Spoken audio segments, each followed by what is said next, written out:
Royals head to spring with more questions than answers. Kansas City, Mo. App. The offseason Royals fans have been dreading for years has come and gone, and now a team that could bear little resemblance to its championship past is ready to report to spring training in Arizona. Hosmer and Mike Moustakas could be playing elsewhere. Lorenzo Cain is already headed to camp with Milwaukee. The only core member that reached free agency who will be back is shortstop Alcides Escobar, who agreed to a one-year contract with Kansas City with nothing else materialized. One thing the Royals aren't going to do, tank.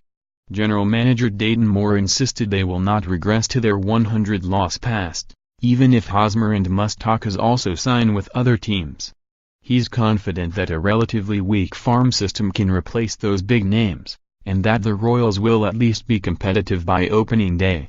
If anybody thinks we're going to settle for mediocrity, Moore said, or allow our players to be overmatched on a consistent basis, not put a competitive team on the field, we're going to do everything we can to avoid that.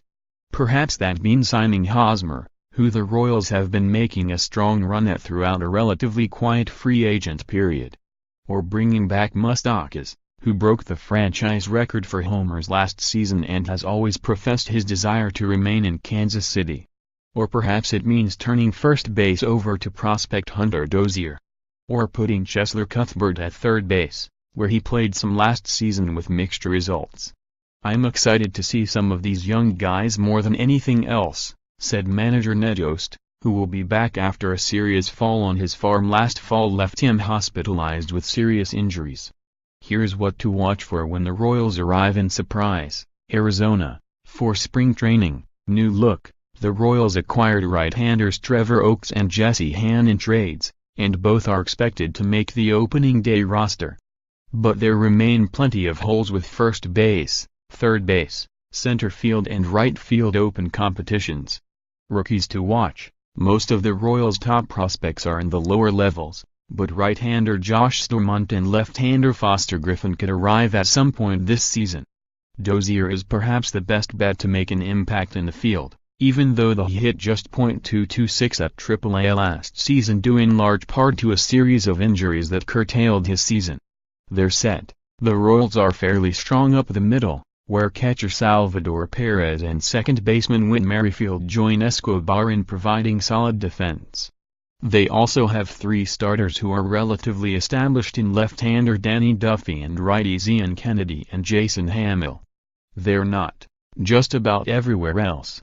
Left fielder Alex Gordon is campaigning to move to center, but that still creates a hole in left. There is also a hole in right, where Jorge Soler, Paulo Orlando and Jorge Bonifacio will try to nail down a job. The back end of the rotation is in flux and the bullpen is unsettled after Kelvin Herrera's tough year in the closer role. On deck, perhaps the biggest thing Royals fans are waiting to see is who will show up in Surprise. Will the Royals make Hosmer an offer he can't turn down? What about Moustakas? Will they go after any of the other big names still on the free agent market? The only thing safe to say is that the roster headed to Arizona this month is far from complete. Economically we have to get our payroll back in check. I was very candid what we had to do, Moore said. We have some challenges but challenges we're prepared for and ready for, and I believe we're ready to move forward. You want to call it rebuild, reload, refire, whatever, we're ready.